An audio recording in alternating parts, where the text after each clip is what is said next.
we finally sorted it out, and the final score was 14-12 in favor of the Miami Renegades over the New York Thunder in what turned out to be a wild finish. It was a wild finish. It was a wild game. I grabbed Nick Scopus coming down the aisle over there, and he doesn't know if he's going to get Sally Vega to sign. He doesn't know if Buddy Atkinson is going to be able to get a Lee away from his team. There's a lot of turmoil going on there with the New York team. That's going to be interesting because we're getting down to the wire. We're getting ready for the championship, and all of these little eggs have to fit in this carton pretty quick, or somebody's going to get left outside in the rain. Let's take a look at this game. We had some key matchups that we were looking at. James Paul and Bren Futura. Wild. Futura really held his own pretty well against James Paul.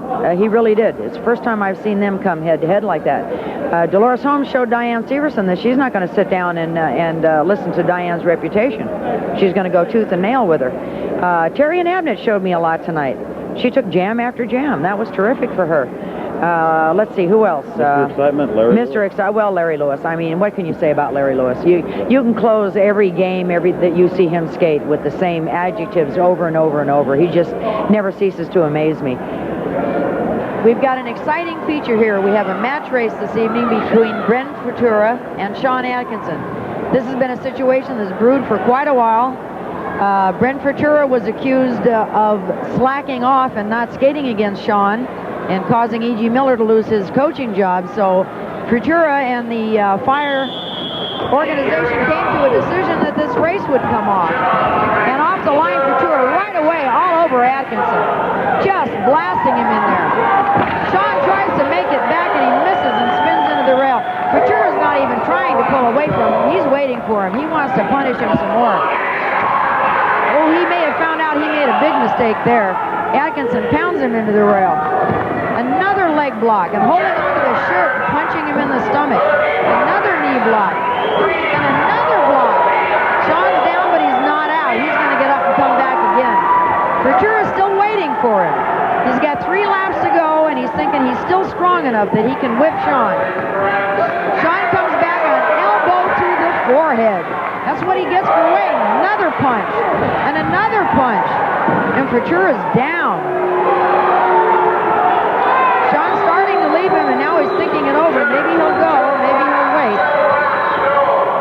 2 very, very tired skaters at this point. I think they still want to hit each other some more, though. And Futura's throwing Sean into the table, and down he goes.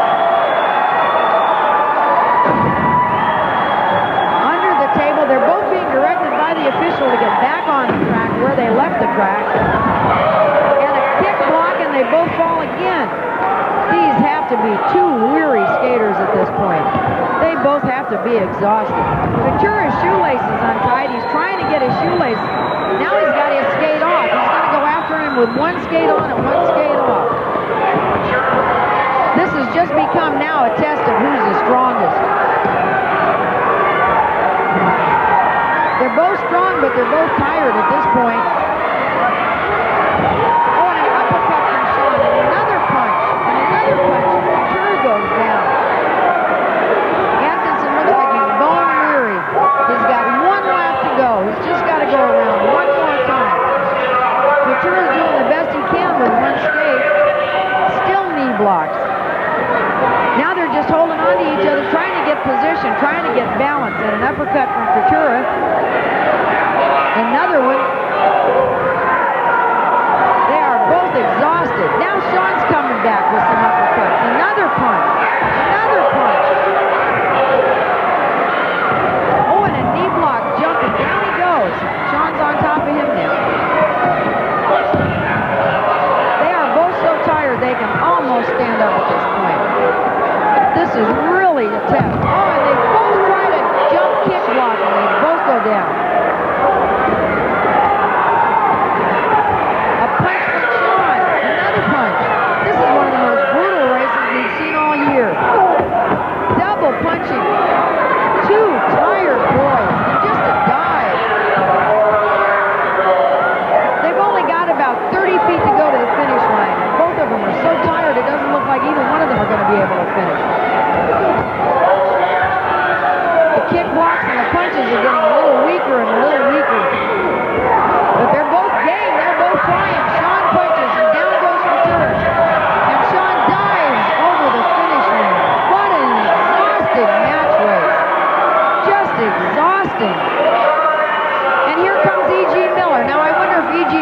going to try to tell us that Bren Futura didn't try hard enough in that race. The kid gave everything he had to give. That's it exactly. E.G. Miller's given the signal that you're laying down on the job. I don't believe it. You just witnessed two people just knock each other to exhaustion. Sean may have a broken nose. Seems like Sean is bleeding. Here comes out the broken handrail, and now he's going to jump on it. I don't believe this. I think the officials are going to get over there and just totally break this apart, period. Yeah, one of the officials has Futura, and he's just taking him off to the dressing room. That's the end of that. Once again, the final score was 14-12. Miami taking a victory. And I've got with us the head coach, Nick Scopus. And Nick, I'm a little bit concerned about the reason why you put the Jammers helmet on Joe Gilbert instead of going with Joe Perez or Steve Sartain. Well, Joe Gilbert is not a bad jammer. He can stay with anyone. As you did see, he was with Larry Lewis all the way to the end of that jam and right to the back of the pack. My main concern was not to lose the game. I thought with the men that I had in the pack, with Steve Sartain and Joe Perez being in the pack with Phil and JP, that I had a stronger defensive team doing that we could stop them. If we could stop them, then we had a chance with Joe coming in at the back and picking up a single, if we could have won it. As it wound up, the whole pack went down. Larry Lewis, as great as he is, he went over the top, and my kid got stuck. What can I say? Nick, we've been hearing some scuttlebutt. Sally Vega's been skating with you as a free agent, and you haven't signed her yet. We're getting ready for the championships, and I understand that Buddy Atkinson is still trying to get a lead back. What's happening with your girls' field? Well, it seems to me Buddy's been trying. I think he called my mom once to have her skate, and I'm not sure if he hasn't called you to skate.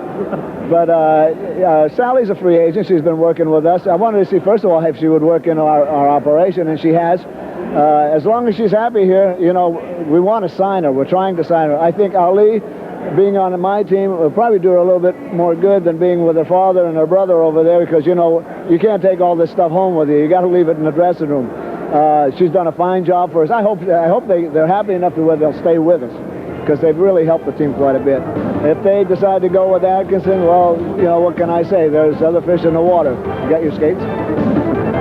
Well, Nick, we wish you the best of luck going down this season. Thank you. And that's going to do it from the Alameda County Fairgrounds here, where the Miami Renegades have defeated the New York Thunder. We'll see you next time.